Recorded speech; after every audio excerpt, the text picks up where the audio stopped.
Where in the world am I? I'm in San Diego, but I'm talking about Warsaw, Poland today. So welcome back to the Dr. Mary Travel Best Guide podcast. A few weeks ago, maybe a few months ago, I returned from a 90-day journey around the world solo, and I can't wait to share some things that I learned from those experiences. So let's start out with the FAQ. You asked, how do I decide when it's time to pay more for comfort or safety instead of pushing myself? So budget travel advice is common. It's guidance when frugality stops being smart for aging bodies is not. This is a silent tension for senior solo travelers. So here's my answer to the question, when is it time to pay for more comfort or safety? The truth is that saving money is never worth arriving exhausted, stressed, or injured. As we get older, comfort becomes a strategy, not a luxury. So here's what I do. I ask myself a simple question. Will this choice give me more energy tomorrow? If the answer is no, I upgrade, whether that's a better seat, a closer hotel, or a taxi instead of public transit. Smart travel means spending where it preserves your strength and your confidence, not proving how tough you still are. And now, here's my 60-second confidence challenge for you. It's to set up your phone to access your essential private information while keeping it secure. So, question, do you have the numbers saved somewhere that are easy to access? Things like your passport numbers, your credit card numbers, or even passwords. Well, you should. So if you're traveling anytime soon, you're going to need this. So I created a spreadsheet with all of my important information, hidden and password protection.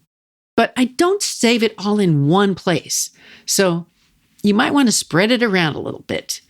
And also remember this, that nothing is completely secure. Even writing something down on paper can be lost. So if you like today's confidence challenge, my book series delves deeper into passwords, privacy, security, and the confidence it takes to travel solo as a woman in her prime. And you can find the link in the description notes. You can also find it on Amazon or the website 5stepstosolotravel.com. And now let's get into Warsaw, Poland. It's a city of contrasts, where modern glass towers rise beside meticulously restored Baroque palaces. For the solo woman traveler over 50, Warsaw offers culture, history, and accessibility that make it both inspiring and comfortable. Now, Warsaw's sidewalks, they're wide and level, and public trams and buses are largely low floor and wheelchair accessible, and English is spoken in most hotels, restaurants, and museums. But be mindful of the weather. Summer can be very warm, and spring and fall are ideal for sightseeing. Comfortable shoes are a necessity, and if you carry a light wrap, that would be advisable, and just take your time. So on my visit, I did a little journaling, and here's my travel log. I'm at the train station, and I got here too early, so my train isn't even on the board yet. It leaves in about 30 minutes, and the station is busy. I'm in Warsaw, Poland. I arrived here yesterday on the train from Krakow, and I arranged to take a second train to the suburbs, and I was met by Sophie, who hosted me last night. She made a lovely dinner for her family, including me, and then we went into the city and explored all the sights. We walked for 2 hours through Old Town, saw all the essential city buildings and statues, and also explored the university area. I liked it very much. My first comment is that it's very green. It's flat, and the people are kind and respectful. They're all white. I have not seen any black people in this country. I've seen a few Asians, but otherwise, everyone is pretty much the same. It's been an enjoyable visit. Now, who is from Warsaw? There's a lot of famous people that I didn't even know about, and I don't remember the names of many of the renowned scholars, mayors, presidents, and people who died in a plane crash in 2010, but there's a nice statue to them. I do know the musical legend Chopin, so he left a legacy here, including his heart, which is buried in a chapel in one of the cathedrals. So I thought that was a pretty interesting, fun fact. Okay, so that was my journal, and now I'm going to talk to you about why you might want to visit Warsaw. So, why visit Warsaw? Because it's a city that has reinvented itself without losing its soul. From royal castles to modern art, Warsaw welcomes solo travelers who appreciate resilience, beauty, and freedom. You could begin your day in the Old Town. It's a UNESCO World Heritage Site, and it was rebuilt brick by brick after World War II. The Castle Square and the Royal Castle are primarily flat and wheelchair-friendly, with ramps and elevators inside, and the cobblestone streets can be uneven, but some sections have smooth side paths and level crossings. Now you can stroll or roll, and this is going to be hard to pronounce, so I'm going to try it. Krakowskie Wzdemsze. Okay? That is a suburb street of Warsaw, and it's one of the most beautiful boulevards in Europe.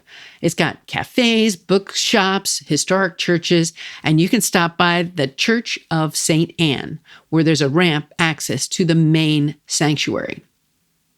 For lunch, you might try traditional Polish fare at Zawsiek, where you can sample pierogi in a cozy, accessible setting. And now on my next trip to Warsaw, a few things that I would do or even do again. I would visit the Poland Museum of the History of Polish Jews, one of Warsaw's most acclaimed museums, fully accessible with elevators, galleries, and English language audio guides. I would end that day in the Saxon Garden, one of Warsaw's oldest parks, with paved paths, fountains, and shaded benches to make it ideal for a restful stroll or quiet reflection. Now, I would also want to go to Łazienki Park, maybe the next day. It's a vast royal garden known for graceful pathways and friendly peacocks. Again, wheelchair users can easily access the main lanes and enjoy the views of the lake. And don't miss Palace on the Isle, which offers accessible tours upon request. And look for the Chopin Monument, often the site of free outdoor concerts in summer. Next, head to the Warsaw Uprising Museum, dedicated to the 1944 resistance movement. This is fully wheelchair accessible. And then for lunch or break, you may stop at the Hala Koziski. It's a trendy food hall filled with accessible dining spaces, local Polish dishes, and people watching. And if you enjoy classical music, consider a Chopin recital at one of the small concert halls around the city. Many have accessible seating and ramps. So a little travel tip. The sidewalks, again, are wide and level. English is spoken in most hotels, but do be mindful of the weather. Summer can be warm, spring and fall are nice, and those would be the time I would recommend to go.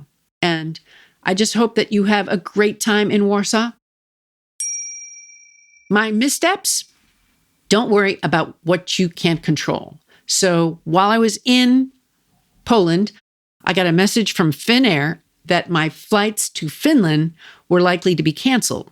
So being that I was in Poland and the connection wasn't very easy, I kind of stressed a little bit about this. There weren't many flights from Gdansk to Helsinki, Finland, so I was a little bit concerned, but I was able to get to where I wanted to go without delays. So it happened to be the only Finnair flight from the airport that day due to the strike that did happen.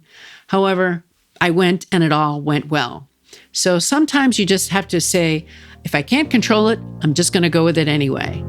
So I want you to be a great traveler, take the 5 steps, and thanks for listening. I'll see you on the next journey. What's on your travel bucket list? Tell the doctor and her team of women who travel the world seeking the very best. Dr. Travel Best, that is.